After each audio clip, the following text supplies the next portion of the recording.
আমি যশোর জেলা সদরে থাকি। আমি যেই ঘটনাটা আজ বলবো সেটা আমি আমার একজন বন্ধুর বাবার মুখ থেকে শুনেছি। আমি তার মতো করে বলার চেষ্টা করছি।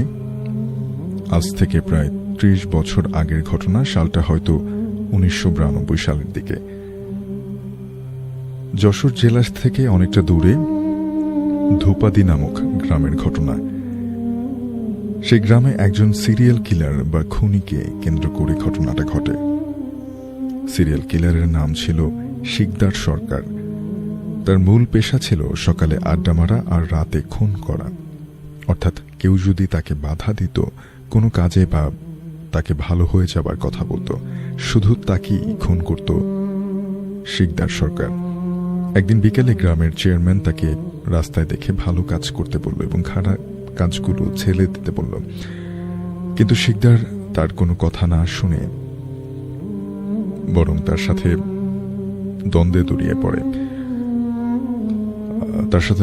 জড়িয়ে পড়ে। চেয়ারম্যানের ছেলে শিকদারের গায়ে হাত তোলে, যার কারণে শিকদার শুধু একটা কথাই বলে যে তুই যা করলি ভালো করলি না, এই বলে সে চলে যায় সেখান থেকে। তার কিছুদিন পরে চেয়ারম্যান ও তার ছেলে শহর থেকে গ্রামে ফিরতে রাত হয়ে যায়। রাতের অন্ধকারে আসার সময় সে শিকদারকে তারা দেখতে পায় গাছের এক কোণায় এবং তার সাথে আরো ২ জন সাথী রয়েছিল। চেয়ারম্যানকে রাস্তায় আটকে ফেলে এবং তার মাথায় বাড়ি দিয়ে অজ্ঞান করে ফেলে, অর্থাৎ মাথায় আঘাত করে অজ্ঞান করে ফেলে। যখন তাদের জ্ঞান ফেরে তখন তারা নিজেদেরকে নৌকায় দেখতে পায় এবং তাদের হাত পা বাঁধা অবস্থায়। বিলের পাড়ে ছিল একটা ছোট কবরস্থান। তাদেরকে ওইখানে নিয়ে যায় আর ভয়াবহভাবে খুন করে মাটিতে পুঁতে দেয়। এখান থেকে পুরো ঘটনাটা শুরু হয়। গ্রামের চেয়ারম্যান ও তার ছেলেকে খুঁজে পাওয়া যায় না, আর শিকদারকে কেউ দেখতে পায় না, যার কারণে সবাই মনে করতে থাকে যে এই চেয়ারম্যানকে গায়েব করে দিয়েছে, কারণ তার সাথে সমস্যা হয়েছিল। পুলিশ আসে। অনেক খোঁজাখুঁজির পর শিকদারের 2 সাথীকে পায়। তাদের মুখ থেকে পুরো ঘটনা শোনার পরে তারা শিকদারকে খোঁজার চেষ্টা করে, কিন্তু কোথায় তাকে খুঁজে পাওয়া যায় না কোথাও। প্রায় 1 মাসের মাথায় কিছু লোকজন খেয়াল করলো যে শিকদার সেই বাসায় থাকতো। শিকদার যেই বাসাটাতে থাকতো তার মাটির নিচ ডেবে গেছে, অর্থাৎ শিকদার তো বাসা ছেড়ে চলে গেছে অন্যত্র। তো গ্রামবাসী আসলে খেয়াল করলেন যে শিকদার যে বাসায় থাকতো সেটার মাটির নিচ ডেবে গেছে ঘরে। পুলিশকে খবর দিল এবং তারা আসলো এবং ঘরের মধ্যে একটা ছোট সুড়ঙ্গ দেখলো, যার মধ্যে একটা মরা মানুষের লাশ পাওয়া যায়। কাপড় দেখেই বোঝা গেল যে এটা শিকদার। গ্রামের প্রায় অনেক মানুষ ভয়ে আর ওই পুকুরটাতে নৌকা চালাতে যেত না। তো প্রায় অনেকদিন পর শহর থেকে একজন লোক আসলো যে ওই গ্রামে একসময় থাকতো। রাতে সে ওই বিলে বা পুকুরে মাছ ধরতে যায়, আর তার কিছুক্ষণ পর দূর থেকে ওই লোকটা দেখলো যে শিকদারের মতো কেউ একজন নৌকায় করে আসছে।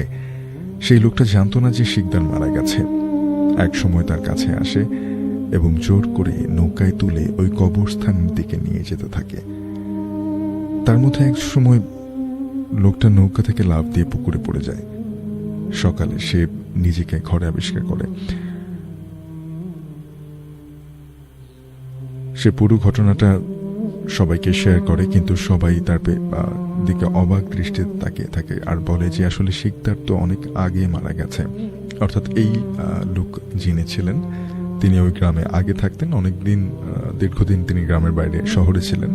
সেখান থেকে এসে তিনি মাছ ধরতে গেলেন এবং সেখানে তিনি নৌকায় শিকদারকে দেখতে পেলেন সেই পুকুরের মাঝখানে, এবং তাকে ধরে শিকদার অথবা শিকদার রূপে অন্য কেউ কোনো অশরীরী চেষ্টা করছিল কবরস্থানের দিকে নিয়ে যাওয়ার। তো লোকটা পুকুরে ঝাঁপিয়ে পড়ে এবং পরদিন সবাইকে যখন শেয়ার করে এই কথা, তখন সবাই জানে যে শিকদার তো অনেক আগে মারা গেছে। এখনো নাকি অনেকেই শিকদারকে মাঝে মাঝে দেখতে পায় ওই বিলে বা পুকুরে। আজ এই পর্যন্তই। আমার কাছে আরো কিছু ঘটনা আছে যা পরে একসময় লিখে পাঠাবো। কোনো ভুল হলে ক্ষমার চোখে দেখবেন। আল্লাহ হাফিজ। ঘটনাটি আমাদেরকে পাঠিয়েছেন রিমন জামান। রিমন জামান লিখেছেন যশোর জেলা সদর থেকে। তো আমি চলে যাচ্ছি সেই ঘটনায়। ঘটনা পাঠিয়েছেন ফারহান রিজভী শুভ, সোনারগাঁও থেকে। ঘটনাগুলোর সত্যতা যাচাই করতে আপনি ইন্টারনেটের সাহায্য নিতে পারেন। প্রথমেই আমার সালাম নেবেন। আজ আমি শেয়ার করব ডাক্তারদের সাথে ঘটে যাওয়া কিছু প্যারানর্মাল স্টোরি। 1622 সাল, ইংল্যান্ডে। তখনকার দিনে ডাক্তারি পড়ার কোনো কলেজ ছিল না। ডাক্তারি পড়ার নিয়ম ছিল কোনো ডাক্তারের কাছে থাকতে হবে এবং তার কাজ দেখে তার কাছ থেকে পাঠ নিতে হবে। এই সময়ে গ্লোস্টারশায়ারের ডাক্তার প্যাট্রিকের কাছে পাঠ নিচ্ছিল এরিক নামে একজন ছাত্র। ডাক্তার হিসেবে খুবই ভালো ছিলেন প্যাট্রিক, তবে তার কিছু আচরণ রহস্যময় ছিল। তার সবচেয়ে অদ্ভুত কাজটা ছিল রাত 10টার পর নিজের রোগী দেখার চেম্বারে একা দরজা লাগিয়ে তিনি বসে থাকতেন এবং সেখানেই রাত কাটাতেন। কাউকে তিনি সেখানে অ্যালাউ করতেন না। তবে যারাই ঘরের দরজার পাশ দিয়ে যেতেন তারাই শুনতে পেতেন যে ডাক্তার প্যাট্রিক কাদের সাথে যেন কথা বলতেন, আর ঘরের ভিতরে একাধিক মানুষের গলার আওয়াজ পাওয়া যেত। এরিক অনেক বুদ্ধি করে সেই ঘরের দরজাতে বেশ কিছুদিন ধরে কাজ করে একটা ফুটো বানিয়ে ফেলল। ফুটোটা বেশি বড় ছিল না, তবে সেটা ডাক্তারের চোখে পড়ল না, কিন্তু সেটা দিয়ে ভেতরের দৃশ্য বেশ আরামই দেখা যেত। তো একদিন রাতে এরিক চোখ রাখল সেই দরজাতে এবং কিছুক্ষণ পরেই সে অজ্ঞান হয়ে গেল। সকালে ঘুম ভেঙে সে দেখতে পেল ডাক্তার প্যাট্রিক তার সেবা করছে, আর ডাক্তারের বউ বাচ্চারা তার দিকে তাকিয়ে আছে। সবাই সেখান থেকে সরে গেলে ডাক্তার তাকে জানায় ওই রাতে সে যা দেখেছে সে যেন সেটা কাউকে না বলে। এরিক ডাক্তার প্যাট্রিকের কাছেই ডাক্তারের পাঠ শেষ করেছিল এবং ডাক্তার মারা যাওয়ার পর তার প্র্যাকটিসই সে চালিয়ে গিয়েছিল। বহু বছর পর সেই রাতের ঘটনা এরিক শেয়ার করেছিলেন একজন প্রেত তত্ত্ববিদের কাছে, অর্থাৎ একজন প্যারানর্মাল রিসার্চারের কাছে তিনি এই ঘটনাটা শেয়ার করেছিলেন। সেই রাতে ফুটো দিয়ে তাকানোর পরে এরিক দেখেছিল একটা আবছা আলোতে ডাক্তারকে ঘিরে অনেক মানুষ বসে আছে এবং তারা সবাই এরিকের দিকে তাকিয়ে আছে।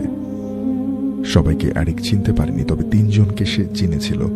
এরা সবাই ডাক্তারের রোগী ছিল এবং তারা প্রত্যেকে বহু আগেই মারা গেছেন।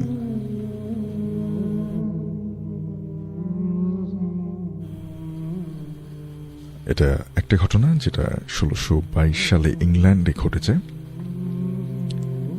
এরপর 1882 সালে ফ্রেডরিক সিংস নামের একজন জার্মান ডাক্তারের ঘটনা। ডাক্তার সাহেব নতুন যে হাসপাতালে বদলি হয়ে এলেন সেখানকার মর্গের কর্মচারী থেকে শুরু করে ডাক্তাররাও বারবার মানা করে দিলেন যেন তিনি রাতের বেলা মর্গে না যান। কিন্তু সদ্য পাশ করা বেরুনো ডাক্তার শিটস সবার মানা অগ্রাহ্য করে সেই রাতে মর্গে যান এবং পরদিনই সেই হাসপাতাল থেকে বদলির জন্য আবেদন করেন। সেই রাতে তিনি মর্গে কি দেখেছিলেন? তিনি কোনো ভূত বা দানব দেখেননি। তিনি দেখেন যে মর্গে 4টা লাশই তার নিজের লাশ। এটা আরেকজন ডাক্তার ফ্রেডরিক সিংস যার নাম, তার সাথে ঘটে যাওয়া একটা ঘটনা। এরপরে আরো একটা ঘটনা, চার্লস ডারউইনের ডাক্তারির পড়া। আচ্ছা, চার্লস ডারউইন আমরা জানি যে বিবর্তনবাদ যিনি লিখেছিলেন, তিনি ডাক্তারি পড়া ছেড়েছিলেন। এটার কারণ কি? কারণ তখন চেতনানাশক ইনজেকশন ছিল না, ফলে অপারেশনের সময় অ্যাসিস্ট্যান্টরা রোগীকে চেপে ধরে রাখত, আর সার্জনদের কাজ ছিল যত তাড়াতাড়ি সম্ভব অপারেশনটা শেষ করে ফেলা। 1896 সালের দিকে আমেরিকাতে ডাক্তার ব্রাউন নামে একজন সার্জন থাকতেন। তিনি প্রতিটি অপারেশন করার আগে রোগীকে একবার করে দেখতে যেতেন এবং রোগীর ঘরে ঢুকিয়ে তিনি বলে দিতেন যে তিনি অপারেশন করবেন কি করবেন না। অবাক করার মতো ব্যাপার হলো ডাক্তার ব্রাউন যে রোগীর অপারেশন করতেন না তাকে কোনোভাবেই বাঁচানো যেত না। যত ভালো সার্জন দিয়েই অপারেশন করানো হোক না কেন, তাকে আর বাঁচানো যেত না। মারা যাওয়ার আগে ডাক্তার ব্রাউন তার মেয়েকে বলে যান সেই রহস্য। তিনি নাকি রোগীর ঘরের ভেতরে ঢুকি আগে খেয়াল করতেন রোগীর মাথার কাছে তার মৃত স্ত্রী দাঁড়িয়ে আছেন কিনা। যেসব ক্ষেত্রে তিনি মহিলাকে দেখতে পেতেন না, সেই সব অপারেশনই তিনি করতেন, কারণ তার স্ত্রী যে রোগীর পাশে দাঁড়িয়ে থাকবে সে আর বাঁচবে না। আরও একটা ঘটনা, 1917 সালে আমেরিকার পেনিসিলভেনিয়াতে ডাক্তার থমাস নামক এক পল্লী ডাক্তারকে বাড়িতে ডেকে নিয়ে যায় এক বৃদ্ধ লোক। লোকটি জানিয়েছে যে তার স্ত্রী অনেক অসুখ। ডাক্তার সাহেব নির্জন এলাকাতে লোকটার বাড়ি গিয়ে তার স্ত্রীকে পরীক্ষা করে দেখেন যে এই মহিলা বহু আগে মারা গেছে। তখন ডাক্তারকে অবাক করে দিয়ে মহিলাটি উঠে বলেন, ডাক্তার সাহেব, সময় মতো আসলেন না কেন? আমি তো আর বেঁচে নেই। ডাক্তার সেখান থেকে দ্রুত পালিয়ে বাঁচান।